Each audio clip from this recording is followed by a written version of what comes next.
Hello everyone. Welcome to commerce net achievers. My name is Talvir Singh और स्वागत है सभी का आज के सेशन में। जैसे आपको पता है कि हमारे जेआरएफ होल्डर्स की ये सीरीज चल रही है। हम आपकी मुलाकात करवा रहे हैं हमारे जेआरएफ होल्डर्स के जिन्होंने बहुत अच्छे से अपने एग्जाम को क्रैक किया है।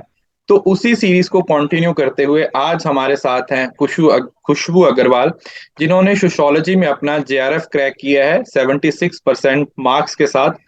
हम इनसे समझने की कोशिश करेंगे कि इनकी क्या स्ट्रैटेजी रही है। तो खुशबू, स्वागत है सबसे पहले तो आपका हमारे साथ जुड़ने के लिए। Thank you sir. First of all very good evening sir. जी, तो सबसे पहले सर। तो हाँ जी, हाँ जी, बोलिए। हाँ सर बोलिए। सबसे पहले तो जब आपने रिजल्ट चेक किया, क्योंकि आपने आंसर की मिला के मुझे बताया भी था कि सर मेरे इतने स्कोर बन रहे हैं, ठीक है, एक आइडिया तो हो गया था कि क्रैक हो जाएगा। लेकिन फिर भी जब आपने एग्जाम रिजल्ट चेक किया और आपको नजर आया कि वो 76% मार्क्स मिल बन रहे हैं, तो आपको उस टाइम पे कैसा फील हुआ?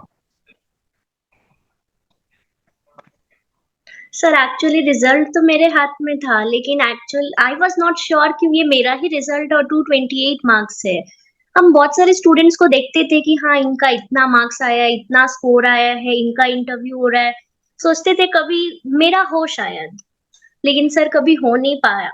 सर एक्चुअली ये मेरा थर्ड अटेम्प्ट था। फर्स्ट और सेकंड अटेम्प्ट में मेरा नेट हुआ था, और ये ओके। थर्ड अटेम्प्ट मेरा मेरा जेआरएफ हुआ था। तो प्रीवियस जो 2 साल का मेरा एक्सपीरियंस था, कोरोना आ गया था तो उसमें एक साल में एक ही बार हो पाता था एग्जाम्स वगैरह। तो सर जो मेरा ये थर्ड अटेम्प्ट है ना, वो थोड़ा सा स्ट्रगल बेस्ड था, क्योंकि ओके। सिलेबस तो सेम था लेकिन एक्चुअली फोकस नहीं हो पा रहा था। कंसिस्टेंसी बनाना बहुत मुश्किल था। सेम सिलेबस सेम पढ़ाई वापस वापस करते जाओ, थोड़ा सा मुश्किल था। ओके। ओके। लेकिन फिर भी फाइनली चलो, 2 अटेम्प्ट के बाद आपको थर्ड अटेम्प्ट है वो आपका फाइनली हो गया और काफी अच्छे स्कोर से हुआ है। तो पहले आप थोड़ा अपने बारे में हाँ बताइए, आप कहाँ से हो, आपने क्या पढ़ाई की है और कब आपने अपनी मास्टर्स की? सर, मेरा 2016 टू 19 में ग्रेजुएशन हुआ, and I am from basically from Ranchi, Jharkhand. And मेरा जो ग्रेजुएशन हुआ वो सेंट जेवियर्स कॉलेज रांची से हुआ। और 2019 में जैसे ही मेरा ग्रेजुएशन कंप्लीट हुआ, बैक टू बैक मेरा मास्टर्स में हम ज्वाइन किए रांची यूनिवर्सिटी से। उसमें मेरा हम टॉपर बने थे, गोल्ड मेडलिस्ट हुए थे। तो उसके ओके। बाद 2021 में जैसे ही मेरा गोल्ड मेडलिस्ट हुए हम, वैसे टीचिंग असिस्टेंटशिप का मेरे को ऑफर आया कि आप 1 ईयर के लिए इनवाइटेड हो टीचिंग असिस्टेंटशिप करने के लिए। तो फिलहाल सर मेरा टीचिंग असिस्टेंटशिप चल रहा है। ओके, मतलब आप साथ साथ टीचिंग भी कर रहे हो अपना, राइट? Yes sir. तो जैसे आपने बताया कि ये आपका फर्स्ट अटेम्प्ट नहीं था, ये आपका थर्ड अटेम्प्ट था। तो पहले से ही था कि टीचिंग में ही जाना है, या फिर कहाँ से मोटिवेशन मिला आपको कि नहीं मुझे टीचर बनना है, मुझे कॉलेज में पढ़ाना है? सर शुरुआत से तो नहीं था, 12th तक मेरा कॉमर्स था। उसके बाद अचानक से क्या हुआ कि बहुत सारे स्ट्रगल्स वगैरह हुए। जो चाहते थे वो सब लाइफ में नहीं मिल पाया। ग्रेजुएशन मेरा सोशियोलॉजी में हुआ, और उसके बाद मास्टर्स में जब ज्वाइनिंग हुआ सर, तब तक मेरे को कोई आइडिया नहीं था नेट जेआरएफ वगैरह क्या होता है। जैसी ज्वाइनिंग हुआ, प्रोफेसर्स वगैरह बताए नेट जेआरएफ के बारे में। आफ्टर ऑल गवर्नमेंट कॉलेज था, तो बहुत अच्छे से वो लोग इन सब के बारे में बताए। और नेट जेआरएफ के बारे में उस वक्त मेरे को आइडिया हुआ, तब मेरा आगे आगे बढ़ते गए स्टेप बाय स्टेप। और ओके, तो फिर इसमें मेरा शुरुआत कहाँ से स्ट्रीम होती है, मतलब शुरुआत कहाँ से होती है आपकी इस प्रेपरेशन की? सर नेट जेआरएफ जी जी। सर मास्टर्स से। ओके। मास्टर्स में ओके। अपियरिंग में मेरा फर्स्ट बार क्वालिफाई हुआ था नेट। फिर ओके। Second okay. ईयर में सेकेंड राउंड हुआ था, और फिर अभी थर्ड अटेम्प्ट में जेआरएफ हुआ।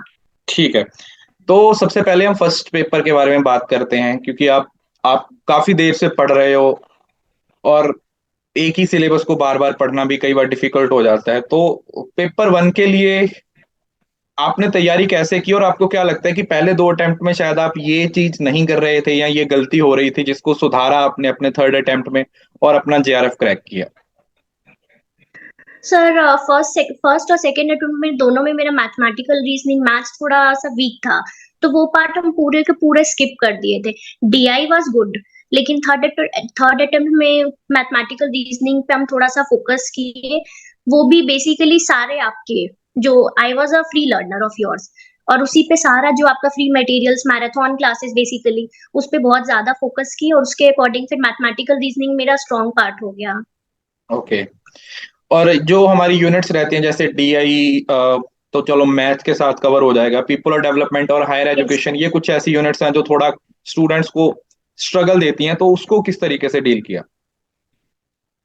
सर, वो भी ऐसे तो आपके नोट्स मोर देन सफिशिएंट, आपके नोट्स और आपके क्लासेस जो अगर रेगुलर बेसिस पे फॉलो कर रहा है, मैराथन क्लासेस बेसिकली शुरू से अगर जो फॉलो कर रहा है, तो उसके लिए आई डोंट थिंक कि कोई दिक्कत होगा। ओके, तो वहीं से आपने उस चीज को प्रिपेयर कर लिया। जैसे भी आपका सेकंड हाँ पेपर सर। तो सोशियोलॉजी है, तो मुझे सोशियोलॉजी के बारे में कुछ नहीं पता। काफी सारे स्टूडेंट्स हैं जो आपकी इस इंटरव्यू को देखेंगे और सोशियोलॉजी सब्जेक्ट से होंगे, तो मैं चाहता हूँ कि आप थोड़ा सा अपने पेपर टू की जो स्ट्रेटेजी रही है, रिसोर्सेज वगैरह हैं, आप उनको थोड़ा उस चीज के बारे में गाइड कीजिए। सर, पेपर टू मेरा बहुत ज्यादा स्ट्रॉन्ग पार्ट नहीं था, पेपर वन कंपैरेटिवली थोड़ा स्ट्रॉन्ग था। पेपर टू में बहुत ज्यादा स्कोर लास्ट टू अटेम्प्ट्स में भी मेरा बहुत ज्यादा नहीं आया था, तो उसको फॉलो करते हुए I followed Antara ma'am from Unacademy. सबसे पहले तो यूट्यूब क्लासेस उनकी देखी, तब मेरे को लगा कि शायद वो बहुत अच्छी एजुकेटर है पेपर टू के लिए। और उसके बाद I switch to Unacademy में भी वो मुझे मिली, और आई कंसिस्टेंटली फॉलोड हर। और उनको फॉलो करते हुए उनका एक एक छोटा छोटा कॉन्सेप्ट बहुत डीपली बहुत अच्छे से वो क्लियर करती है। तो सर, उनके regular classes help me a lot, और सबसे इम्पोर्टेंट नोट मेकिंग। सर, कोई भी स्टूडेंट के लिए नोट मेकिंग जैसे भी वो पढ़ रहा हो, लेकिन नोट मेकिंग बहुत ज्यादा इंपॉर्टेंट है। अब लंबे लंबे पैराग्राफ्स में लिखना शायद रिवीजन के समय प्रॉब्लम हो, लेकिन उनको चार्ट्स में डायग्राम्स में रिप्रेजेंट करके वो रिवीजन में अल्टीमेटली बहुत ज्यादा हेल्प होता है। तो मैं इसी चीज पे आने लगा हूँ, रवि, नोट्स को लेके, क्योंकि मैं हर हर लर्नर से, हर जितने भी टॉपर होते हैं उनसे ये चीजें स्पेसिफिकली पूछता हूँ कि नोट्स को लेके आपकी क्या स्ट्रेटेजी है। लाइक आपने भी कहा कि आपको बड़े बड़े पैराग्राफ नहीं लिखने हैं, तो आपने नोट्स अपने किस तरीके से बनाए? सर, फॉर एग्जाम्पल कोई भी एक कॉन्सेप्ट है, उसको मिड में रख के उसमें एरोज वगैरह ग्राफ्स वगैरह का यूज करके चार्ट्स का उस तरह से बहुत अच्छे से एक एक पॉइंट ट्रिक्स वगैरह से भी सर, ट्रिक्स जैसे आपका क्लास में ऐसा हो रहा है, तो उसमें आप जिस तरह से भी आप ट्रिक्स वगैरह बताते सेम पेज में नोट डाउन करना। अगर हम पीछे से अगर उसको नोट डाउन करते तो शायद वो रिवीजन के समय में मेरे को ढूंढना पड़े, लेकिन सेम टॉपिक को सेम पेज में नोट डाउन करना और रिवीजन के समय में बहुत हेल्पफुल रहा। ओके। और जब हम बात करते हैं पीवाईक्यू की, देखो पीवाईक्यू एक इंपॉर्टेंट रोल प्ले करता है इस बात के साथ, तो आप भी एग्री करोगे। तो उन पीवाईक्यू को आपने यस किस सर। तरीके से अप्रोच किया और कितने साल के पीवाईक्यू आपने सॉल्व किए? Sir, PYQ I solve around 50 questions per day. Okay. तो सर, कब से सिर्फ शुरू किया, इसलिए मतलब पीवाईक्यू आपने हम विच ईयर, मतलब कौन से ईयर से, जैसे 17, 2015, कब से आपने सारे पीवाईक्यूज को सॉल्व किया? सर 16, 2016 से। 2016। तो आपकी अप्रोच क्या रहती थी पीवाईक्यूज को सॉल्व करते हुए? सर, यूनिट बाय यूनिट अगर हम टीचिंग एप्टीट्यूड पढ़ रहे हैं, तो टीचिंग एप्टीट्यूड के जितने पीवाईक्यूज हैं उनको पहले एक जगह सॉल्व कर लेना। और per day okay. I focused around 50 questions each day. Okay, तो मतलब आपने पीवाईक्यू को भी साथ ही साथ में कवर किया है। हाँ सर, ओके, मे तो भी इस, ऐसा हो सकता है कि कुछ जी जी टॉपिक मेरे को नहीं आए, लेकिन पीवाईक्यू से क्वेश्चन का पैटर्न भी पता चल जाता है, और सॉल्व करने में क्वेश्चन हेल्प होता है एलिमिनेशन मेथड वगैरह से। जी बिल्कुल। सॉल्व करने का टेक्निक बेसिकली पता चल जाता है। हाँ नहीं, बिल्कुल सही है। पीवाईक्यू एक इम्पोर्टेंट रोल प्ले करते हैं डेफिनेटली। पीवाईक्यू को ज्यादा से यस ज्यादा सर। सॉल्व करना चाहिए। देखिए, इस पूरी जर्नी के दौरान एक ऐसी चीज जो आपको सबसे ज्यादा चैलेंजिंग लगी, चाहे वो पर्सनल लेवल पे हो चाहे स्टडी के लेवल पे हो, जो आपको लगता है कि ये चीज है वो बार बार मेरे को प्रॉब्लम कर रही थी, और उसको आपने किस तरीके से टैकल किया? क्योंकि हो सकता है वही प्रॉब्लम बहुत सारे और स्टूडेंट भी फेस कर रहे हो और उनको यहाँ से उसका सोल्यूशन मिल जाए। सर, पूरे जर्नी में मोटिवेशन बहुत ज्यादा इम्पोर्टेंट है। मेरे को टाइम टू टाइम, इनफैक्ट हर स्टूडेंट को टाइम टू टाइम डीमोटिवेशन बहुत ज्यादा फेस करना पड़ता है। तो वो डीमोटिवेशन को हम लोग किस तरह से मतलब मोटिवेट हो रहे हैं, किस तरह से हम लोग हैंडल कर रहे हैं, तो वो बहुत ज्यादा इम्पोर्टेंट है। और उसमें फिर कंसिस्टेंसी लाना, तो ओके। सर उसके उसके लिए तो आप success chart was like Ramban. Okay, तो मतलब उस चीज को आपने बड़े अच्छे तरीके से हैंडल है वो कर लिया है। Okay, so yes sir. कहीं ना सब कहीं आपके सर पास, सबसे इम्पोर्टेंट इज हाँ जी, कंसिस्टेंसी। कंसिस्टेंसी तो ऑब्वियसली, क्योंकि बहुत ज्यादा लंबा, मतलब आप तो चलो देखो 2 साल पहले निकल गए थे, थर्ड ईयर था, तो काफी ज्यादा टाइम हो गया था आपको भी प्रिपेयर करते हुए, लेकिन स्टिल फाइनली चलो हो गया है, सबसे इम्पोर्टेंट ये होता है। तो आपकी पूरी जर्नी के अंदर यही है कि आपको छोड़ना नहीं है, आप लगातार मेहनत करते रहिए, धीरे धीरे ही सही इम्प्रूवमेंट है वो आएगा। तो लास्ट में मैं चाहूंगा कि आप उन लर्नर्स को एक मैसेज दीजिए जो इस बार एग्जाम देने वाले हैं या जिनका किसी वजह से पिछली बार उनका एग्जाम क्रैक नहीं हो पाया। सर सबसे पहले आई वांट टू से कि आप लोग मोटिवेट रहिए, मोटिवेटेड अगर है तो सब चीज पॉसिबल है। और छोटा छोटा अगर ऑडियोज क्लिप्स वगैरह आपको बहुत ज्यादा हेल्प कर सकता है। मोटिवेशन का आप सॉन्ग सुनिए, मोटिवेशन का आपको बहुत सारा यूट्यूब्स वगैरह में मिलता है। अल्टीमेटली सर का भी वॉइस नोट्स वगैरह बहुत सारे आते हैं। तो मोटिवेशन से कंसिस्टेंसी आएगा, और जहाँ कंसिस्टेंसी आ जाता है सर, तो वैसे ही हम लोग को स्टेप बाय स्टेप आगे बढ़ने में बहुत ज्यादा हेल्पफुल हो जाता है। बिल्कुल, मोटिवेटेड रहेंगे, इंट्रिंसिक हो चाहे एक्सट्रिंसिक हो, वो हमें काफी हेल्प करेगा।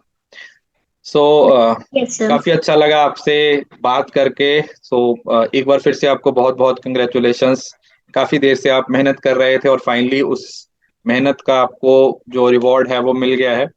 और थैंक यू सो मच, आपने टाइम निकाला अपनी जर्नी को शेयर करने के लिए। आई होप कि लर्नर्स को इस जर्नी से काफी कुछ सीखने को मिलेगा।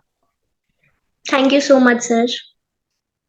तो ये थे खुशबू, जिन्होंने सोशियोलॉजी में अपना जेआरएफ क्रैक किया है, और वो भी काफी अच्छे परसेंटेज के साथ, 76।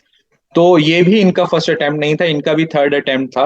तो आप समझ सकते हो कि अगर आपका एक आध अटेम्प्ट में क्रैक नहीं होता है तो इसका मतलब ये नहीं है कि आप उसको गिव अप कर दें। आपको उस पर लगातार एफर्ट्स करने पड़ेंगे, आपको मेहनत करनी पड़ेगी, क्योंकि अगर आपने एक बार गिव अप कर दिया फिर उसके क्लियर होने के चांसेस जीरो हो जाते हैं। आई होप कि इस वीडियो से आप इस एक इंसाइट को जरूर से लेके जाएंगे कि हमें कंसिस्टेंट रहना है, मोटिवेटेड रहना है, और गिव अप तो बिल्कुल नहीं करना। सेशन अच्छा लगा है तो इसको लाइक जरूर कीजिए, इसके नीचे अपनी फीडबैक है वो मुझे जरूर से दीजिए। अन अकेडमी पे आप मेरी क्लासेस को ज्वाइन कर सकते हो, ऑलरेडी नए कोर्सेज अब वो शुरू हो रहे हैं, ताकि आप भी इस जर्नी में हमारे साथ चल के अपना एग्जाम क्रैक कर पाए। मिलते हैं नेक्स्ट सेशन में। इस वीडियो को ज्यादा से ज्यादा शेयर कीजिए, बिकॉज शेयरिंग इज केयरिंग।